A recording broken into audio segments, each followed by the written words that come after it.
আজকের গল্পের লেখক হিসেবে রয়েছে আমাদের হাফিজুল ভাইয়া, আর ভয়েসে বিজয় অসীমা।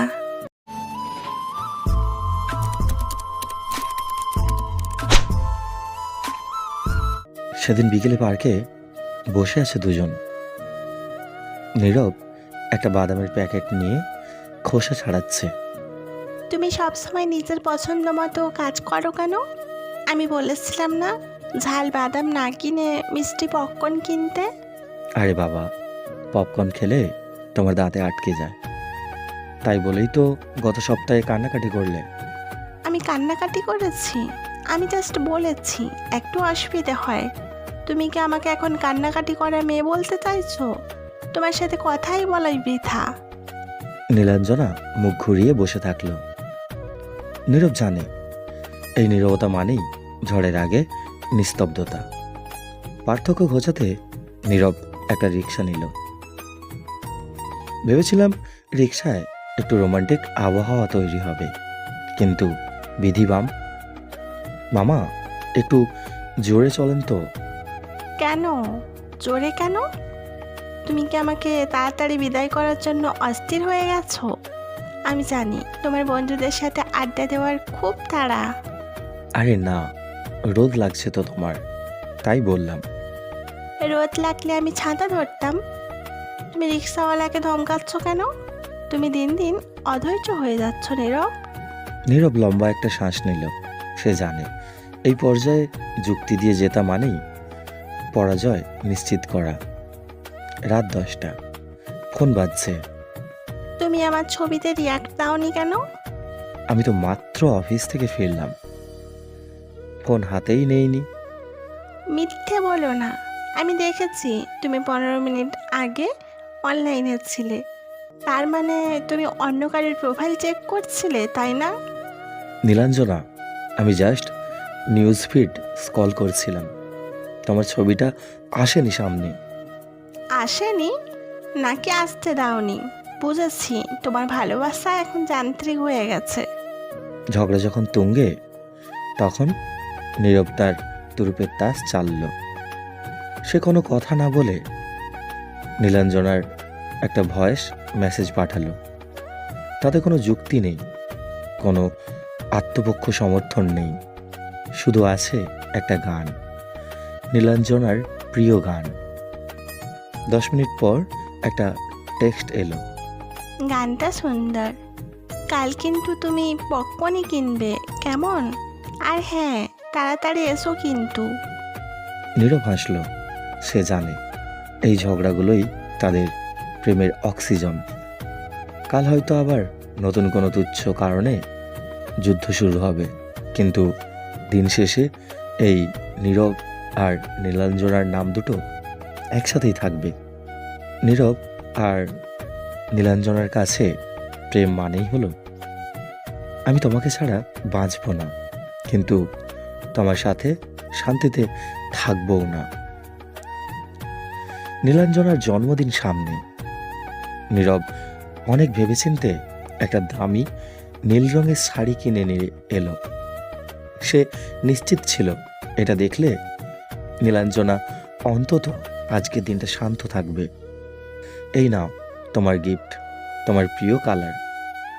প্যাকেটটা খুলেই মুখ ভার করে, এটা কি নীল? এটা তো নেভি ব্লু। আমি তোমাকে বলেছিলাম না আমার আসমানি নীল পছন্দ? আরে বাবা, দোকানে তো এটাই সবচেয়ে সুন্দর ছিল, তাছাড়া নীল তো নীলই।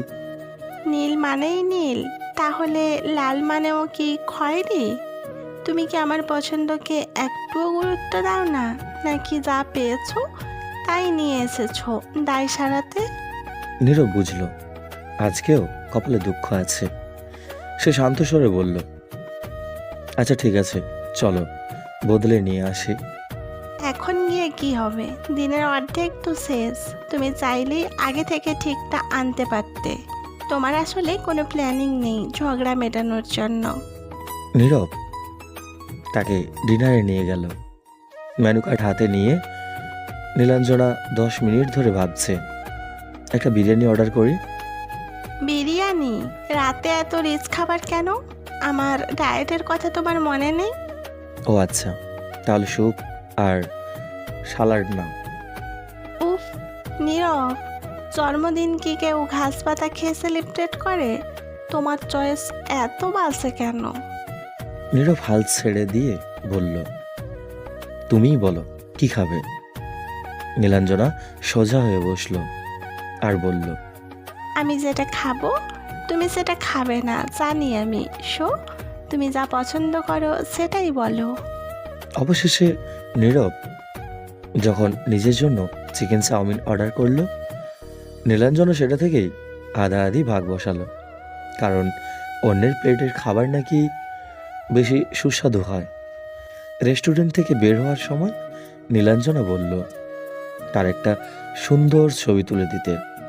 নীরব গত 15 মিনিটে 50টা ছবি তুলেছে।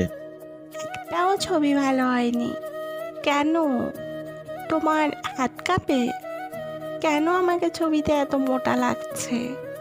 ক্যামেরা তো ঠিকই আছে আর লাইটিংও তো ভালো। তার মানে তুমি বলতে চাইছো দোষটা আমার? আমি আসলে দেখতে খারাপ হয়ে গেছি? তোমার সাথে আসাই আমার ভুল হয়েছে। নীলাঞ্জনা গটগট করে হাঁটতে শুরু করলো। নীরব পেছন থেকে দৌড়ে গিয়ে ওর হাত ধরলো।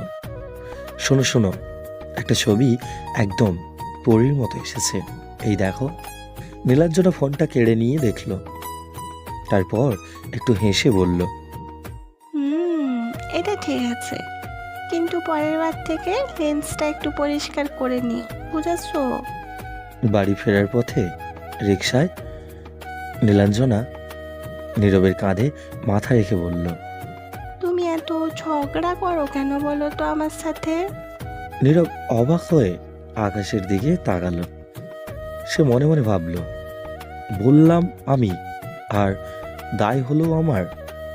নীরবের এক বন্ধুর বিয়ের দাওয়াত। নীরব আগেভাগেই নীলাঞ্জনাকে বলে রেখেছে যাতে সে সময় মতো তৈরি হয়ে নেয়, কিন্তু নীলাঞ্জনা মানেই তো 8টার কাজ 10টায়। নীলাঞ্জনা 1 ঘন্টা হয়ে গেল আমি নিচে দাঁড়িয়ে, আর কতক্ষণ? ফোনে শান্ত গলায়, এই তো আর 5 মিনিট, জাস্ট লিপস্টিকটা দিচ্ছি। ঠিক আধা ঘন্টা পর নীলাঞ্জনা যখন নামলো, নীরব রাগে খুঁজতেছে।